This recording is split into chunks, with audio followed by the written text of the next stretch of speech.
everybody, and welcome back to another episode of Andrew Discusses, and today I'm taking a look at It Takes Two.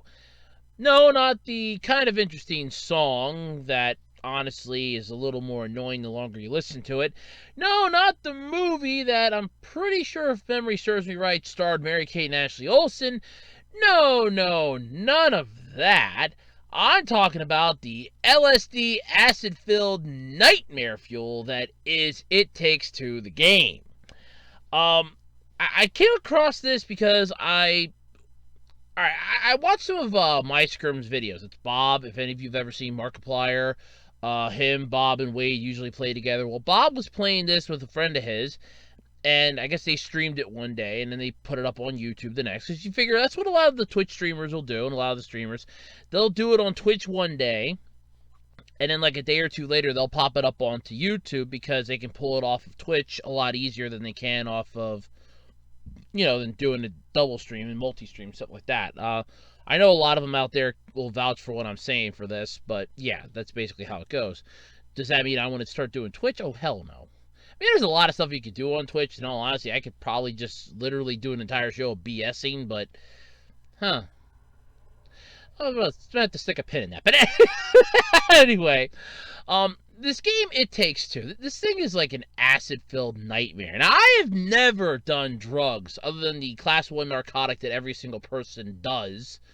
And honestly, I like to thank my one coworker for explaining that to me again. I know my one classmate in high school explained it to me, and honestly, I had forgotten about it because, well, it was high school. You all know my thoughts on high school and school in general. So, when it comes to this subject, I really know nothing about it, so I have to default to some experts. Or the fact that there's a lot of bright, vibrant colors, a book that's gyrating and thrusting its crotch at me, while talking like, I really don't want to say this to sound insensitive, but in all honesty, it sounds like Cheech Marin, and I don't think it is, but god damn if it doesn't sound like him. Then you also have the whole plot and everything else with this. So the plot of this, by the way, spoiler if you haven't played the game or watched anybody else play the thing yet, is these two parents are getting a divorce. It's so sad.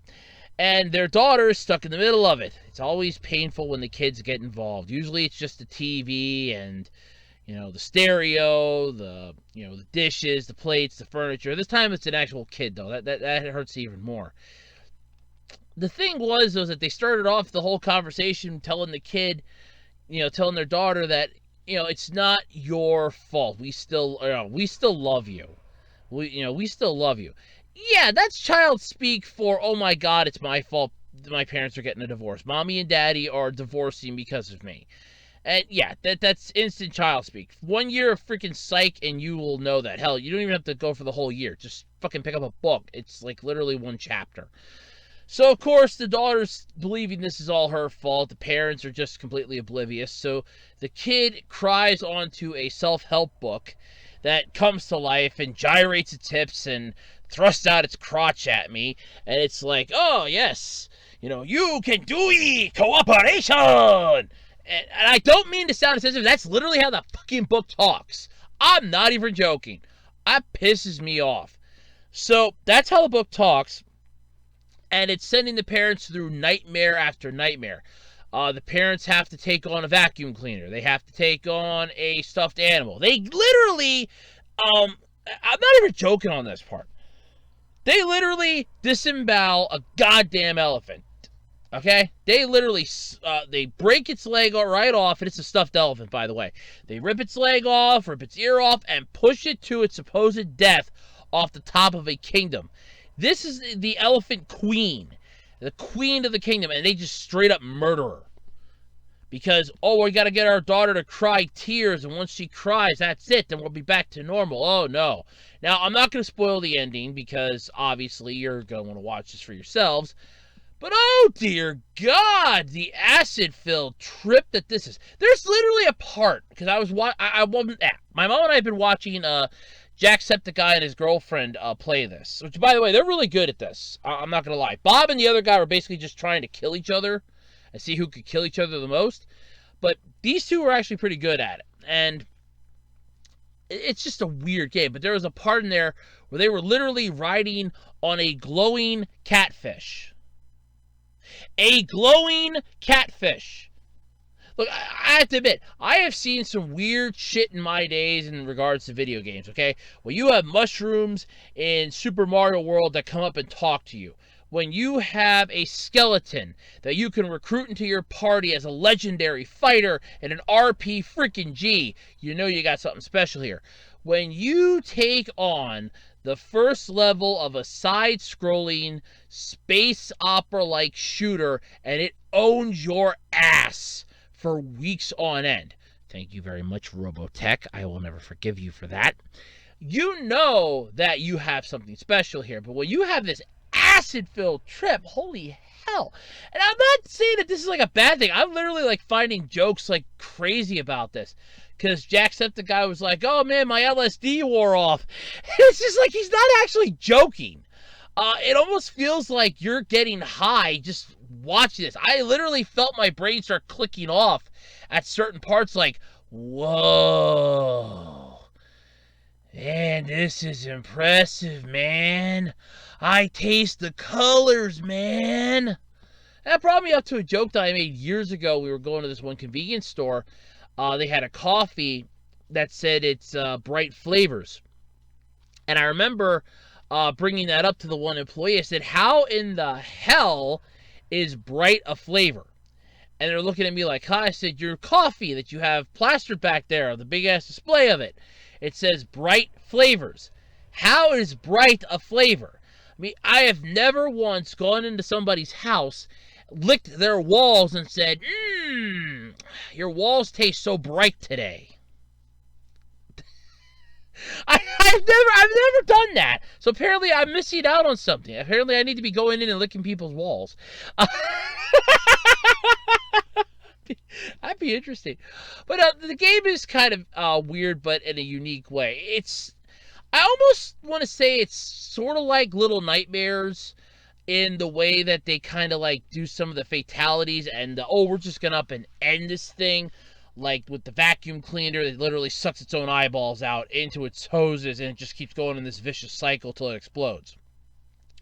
You have this toolbox that they have to explode with a can of, I'm assuming it's some type of a spray or an aerosol can. I don't even know what the hell it is. It could just be WD-40 for all I know in a giant jumbo can. I mean, holy God. This game just oozes the amount of weirdness straight up. I mean, holy hell. I mean, you want to talk about games right now in a world that's really fucked up. I mean, you have Resident Evil 8 The Village. That players have started finding ways to get around the demo timer. Yeah, no shit, they were going to figure that one out. You have, weird games, old school retro games coming back again. You have people wanting to play Crash Bandicoot, for God's sake, because of the Noid. And we get this LSD trip. This weird little LSD trip that's like, oh yeah, no, we're going to be doing some LSD today. And I'm looking at this, when I first saw it, it was with Bob's video, and I'm like, Bob's, aka MyScrum, and I'm like, what the hell is this? I'm like, I felt like I was just coming down off of something. If you've ever seen Dragon Ball Z Abridged, you'll know what I'm talking about when I say this. Mr. Popo, all these squares make a circle. All these squares make a circle. Piccolo and Kami Kami's going, oh, don't mind him. He just got done dropping a gallon of LSD. Piccolo's like, an actual gallon? Yeah, out of a freaking milk jug. He didn't even know where he gets it. But all these squares make a circle, though. And as I'm watching some of this, I'm like, all these squares make a circle. All these squares make a circle. All these squares make a circle. Oh, yeah, all these squares make a fucking circle, all right, because this game is weird that it's shoving all this stuff down my throat. But either way, it's still an interesting, I wouldn't admit that. It is an interesting concept. You have to work together. Everybody's got to play along. If you screw over your partner, you're going to get screwed yourself. There are some timed moments. I think some of the boss fights are a little over the top. I mean, the freaking squirrel pulled a Hadouken, for God's sake. The literal squirrel pulls a fucking Hadouken. There's a squirrel in this that can pull a Hadouken. I can't even do a Hadouken. You know, I want to do a Hadouken. Hadouken! No, I can't. It doesn't work. I'm trying to summon a Hadouken. There's a stink bug on my wall. Let me see if I can Hadouken it. Hadouken! Nothing. Nothing. I mean, I can't even summon like the Green Ranger energy orb from Power Rangers, when the Green Ranger just called upon this energy orb and chucked it at the Rangers, and they could never do it again. Nothing. Damn. I guess I'm not wearing the right costume for that. I guess I actually need to wear the Green Ranger outfit. Oh well. But either way, either way, I think this game is weird, but in a unique way, weird in a strange way. Just honest to God, in batshit crazy. This game is batshit crazy. Hands freaking down, it's batshit crazy. But yeah, what are your thoughts on It Takes Two? Do you think it's weird? Do you think it's interesting? Let me know in the comment section below. And until next time, I'm Andrew Rhodes, and this has been Andrew Discusses.